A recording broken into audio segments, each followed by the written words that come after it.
You're no longer an employee. What? What do you mean? You're fired? For 2 decades, I dedicated myself to the family business, working alongside my in-laws. Then one day, my husband dropped the bombshell. I was out of a job, dismissed unceremoniously in the wake of my father-in-law's passing. The reason? Supposedly, Catherine was slated to take over. Wait, hold on. Even if Catherine steps in, someone still needs to handle accounting, I protested. Isn't that vital? Catherine's boyfriend will handle it now. There's no need for you, my husband replied coldly. I couldn't believe it. Stunned, I turned to Catherine for some semblance of reason, only to be met with a smug smile. You should learn your place, especially as an outsider with such arrogance, she sneered. Enjoy your jobless life now. Lol. When Catherine returned, I not only felt excluded as a family member but also unappreciated for my 20 years of dedication to the company. All my efforts seemed futile. My father-in-law never openly praised me, but he would adopt my suggestions if he believed they benefited the company.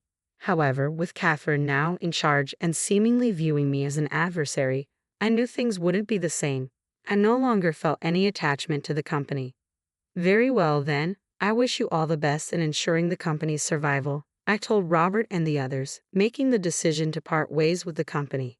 My name is Emily. I had always been adept at managing finances, having studied accounting in college and subsequently securing a position as an accountant at a prominent firm. It was during my tenure there that I met Robert, a younger man whom I encountered at a bar. He mentioned that he was assisting with his parents' recycling business. Talking to Robert was refreshing. Unlike my career-driven colleagues, he was more laid back and occasionally indecisive, which brought a new dynamic to our conversations. Robert seemed to enjoy my company, and we started meeting up for drinks, exchanging contact information. As our bond grew, Robert opened up about his family, particularly his ambitious sister, Catherine, who had a strong drive to excel. Catherine went to business school and worked in a corporate job afterward. She never showed interest in the family recycling business, Robert shared with a hint of frustration. She thinks it's too mundane to mention to her friends. Lol. Despite everything, Catherine always does things her own way, Robert sighed, revealing a mix of admiration and exasperation towards his sister. As we continued sharing family anecdotes, our connection deepened. After dating for some time, Robert proposed to me. Overwhelmed with love and unable to imagine life without him, I eagerly accepted his proposal. Emily, I have a favor to ask once we're married, Robert began earnestly. I want you to leave your current job and join our family business, the recycling business. My mother handles accounting right now, but she lacks formal training. You're an expert in that area, aren't you? I want you to take over our finances. Having grown weary of corporate life, the prospect of working for a family enterprise appealed to me. I resigned from my position at the major company as soon as we were married. I started my new role as the accountant for Robert's father's company. Upon reviewing the financial records, I discovered numerous errors made by my mother-in-law, who had no formal accounting background.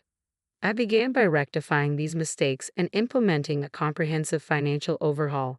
As I delved deeper into the workings of the recycling business, I identified opportunities to streamline costs and increase sales. Robert, there's something important I'd like to discuss with you, I said one evening, ready to present the cost-cutting strategies and business plans I had been developing. Robert glanced over the materials I had prepared and swiftly shared his feedback. This business plan looks promising. I'll discuss it with Dad and Mom. My proposal gained approval, prompting me to dive into implementing the cost-cutting measures and new business strategies with relentless dedication, often sacrificing sleep. As a result of these efforts, the company's performance steadily improved, enabling us to expand our team with new hires. As our business flourished, we garnered attention from the local community.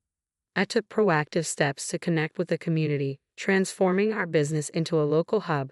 As time sped by, 2 decades slipped away since I first joined the company. While my dedication endeared me to the employees and locals alike, Robert and my in-laws seemed to overlook the extent of my commitment. Emily, dear, you're working so tirelessly. Do you ever take a break? A neighbor nearby voiced concern, but Robert chuckled dismissively.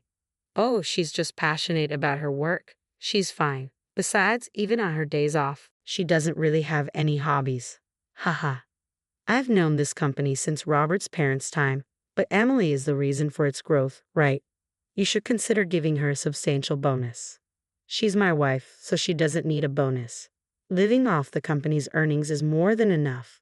Despite concerns voiced by those around me, I found fulfillment in my work and in contributing to the community. The lack of days off or bonuses didn't bother me. What did concern me, however, was Robert's frequent late nights out. Robert, you've been going out a lot at night lately. Where are you going? I'm networking, expanding my contacts. If it's for business, can't you do it during the day? Stop nagging. I have my own way of doing things. You, just an accountant, should keep quiet. I understand. Please inform me if there are any work-related issues. Yeah, sure. Robert appeared irritated, growing increasingly distant from home. One day, I received a call at home from a warehouse belonging to one of our business partners. Emily, something awful has occurred. Bob, who was there to collect the goods, collapsed suddenly. What? My father-in-law, Bob, was taken to the hospital. Unfortunately, due to the severity of his injuries from the fall, he didn't make it. The sudden death brought many of our business partners and community members to the funeral to pay their respects. After a long absence, Catherine, who had moved out after finding employment, returned and was surprised by the large turnout. I always thought this company was on the brink. When did it become so successful? She remarked. It's all thanks to Emily. She revitalized the company, boosted profits, and expanded our operations. She even proposed profit sharing, which lifted our spirits. Seeing her dedication motivates all of us, one employee explained. What's so impressive about improving a small company's performance? Catherine muttered, clearly displeased by the praise directed towards me instead of her. From then on, Catherine treated me with disdain whenever our paths crossed, dismissing me like a mere servant. Emily, I'm feeling a bit thirsty. Could you fetch me a cold drink? Hurry up, I'll make tea if you prefer. I've asked for something cold. Perhaps you don't grasp this having worked in smaller companies, but in larger ones, the boss's directives are final. Although I'm not sure you're my boss. Let's not split hairs. In our family hierarchy, I'm above you. Following the funeral, Catherine summoned Robert and my mother-in-law into a separate room. Robert, Mom, I'd like to discuss our family's future. Please join me. Glancing coldly at me beside Robert, Catherine added, Emily, this is a family matter. Your presence isn't necessary. I stood stunned as Catherine ushered Robert and her mother away into another room. An hour later, Robert casually broke the news to me. I'd decided to let Catherine take over the company. Wait, what? So the family discussion was about deciding the company's next leader after Dad. Robert, not assertive enough to take the helm, and our mother, reluctant to lead, left Catherine to step forward. Seeing their hesitation, Catherine confidently offered to take on the CEO role, a proposal they readily accepted. But Catherine has never been involved in this company. Is that even wise? Stop interfering in family matters with your annoying comments, Catherine snapped. I've fought for this family and dedicated myself to this company. You can't just dismiss me like this. What? You're firing me? Wait, even if Catherine takes over, we still need someone to handle accounting, right? I've been managing it all these years. Catherine's boyfriend will take care of it now. We don't need you anymore. This is unbelievable. Know your place, Emily. Enjoy your time off. When Catherine returned, I not only felt like an outsider in the family but also saw my 2 decades of dedication to the company dismissed as inconsequential, my job taken away. The struggles and efforts felt utterly futile. While my father-in-law never openly praised me, he valued my contributions to the company. With Catherine, who views me as a rival, in charge, that respect is gone.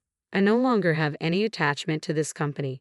All right then, good luck with everything, I said as I decided to leave the company behind. After seeing Robert off, I started a new chapter at home. A few months later, Catherine and Robert unexpectedly showed up at my doorstep. Catherine, what's going on? What's this about? I asked, puzzled. Our company's performance has been declining since you left. Did you not handle the handover properly? Catherine questioned sharply. What? I did everything necessary for the handover. Why do you think the performance has dropped? Have you been reviewing the monthly expenses? You need to accurately calculate the revenue versus expenses, otherwise, you'll end up in the red. I've always handled that. I studied management, unlike you. Isn't the real issue how the business is being managed? Catherine retorted sharply. Even if that's true, if you have suggestions, we're all ears, Robert interjected patiently as I remained silent. Emily must be bored just staying at home. If you come back to help out, I can offer you some compensation, Robert suggested, his tone changing from his previous dismissal. Despite previously pushing me away, his sudden plea for my return, now that the business is struggling, leaves me uncertain. I appreciate that offer, but I decline. I have no desire to return to that company. Upon hearing my refusal, Catherine became incensed. What? You're just a full-time housewife now, and you dare to reject us like this? Don't you care about our family's company? You're the one who seems not to care, even though you're the CEO now.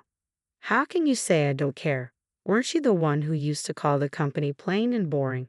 You only took on the CEO role because the title female CEO sounded trendy and gave you something to boast about. Don't act holier than thou. On what grounds are you making these accusations? Your boyfriend, Zach, mentioned it to me during the handover. So what? Regardless of the reason, I stepped in when there was no successor to save the company. Save the company? I believe the current downturn is because of you, Catherine. What do you mean? I often hear neighborhood customers gossiping during the day while I'm at home. They've seen you shopping with Zach and even traveling during work hours. Those were business trips. In my 20 years at the company, I've never known an accountant to go on business trips. Can you specify which clients you were meeting? Why should I disclose that to you? You're not part of the company anymore. Your boyfriend seems quite targeted in his actions. During the transition, he bragged about using company funds for shopping and travel. Now that his girlfriend is CEO. Catherine's expression twisted with anger. Zach, he can't keep his mouth shut. Employees won't respect a CEO who appoints her boyfriend as accountant and misuses company funds. Isn't the issue with your actions and those of your boyfriend? My words elicited a sharp glare from Catherine. Catherine, is this true? If so, it could be considered embezzlement. That's not true. She's just making baseless accusations. Then let's audit the accounts. Zach doesn't seem to have a grasp of accounting, so any discrepancies are likely to be glaring. There should be clear evidence of misuse. Catherine's face drained of color at the suggestion. Seeing her reaction, Robert turned on her. Appointing you CEO was a mistake. I'll inform Mom and have you removed. No, I'm sorry. I made a mistake. Please forgive me. Catherine left in disgrace. Left alone, Robert turned to me with desperation. Emily, we need your help to save the company. Please come back. As I've said before, I have no intention of returning. But aren't we married? No, our marriage is over. I handed the divorce papers to Robert. What are you talking about? If you divorce without returning to work, you'll be in a tough spot. How do you plan to support yourself? I'll manage. Look, I showed Robert the job offer from the major company where I had previously worked. After being let go, I actively searched for opportunities and learned that a former colleague now worked in HR. She remembered my performance and advocated for my rehire. Just because I found a job doesn't mean we have to divorce. No, there's a reason for the divorce. I've been worried about you coming home late since just before your father passed away, so I hired a detective agency to investigate you these past months. They found plenty of evidence of your affairs. I handed Robert a photo showing you with an unknown woman. What is this? If there's proof of an affair, I'll be seeking alimony from you. With undeniable evidence before him, Robert had no choice but to agree to my terms. He signed both the divorce papers and the alimony agreement. With those documents in hand, I packed my belongings and left our home. Later on, Robert and his mother removed Catherine from her position, making Robert the company president. Simultaneously, they terminated Zach, and his mother resumed her former role in accounting. After her dismissal, Catherine struggled to secure another job, hindered by her high expectations. She eventually settled for a part-time position, becoming the subject of mockery among her social circle. It appears Catherine was only valued for her wealth. Once she took up part-time work, her partner left her for someone else, leaving Catherine swiftly abandoned. Under Robert's ineffectual leadership and his mother's lack of accounting expertise, the company's performance plummeted. Employees departed, and the company eventually went bankrupt. Robert and his mother found themselves overwhelmed by debt. Rumor had it that Robert's mistress disappeared upon learning of his financial ruin. Robert, inexperienced in corporate work, struggled to secure only part-time jobs and faced challenges in repaying his debts. He also had the responsibility of caring for his elderly mother, who couldn't work even part-time, making life difficult for them both. Meanwhile, I reacquired my former skills and am performing effectively at the major company.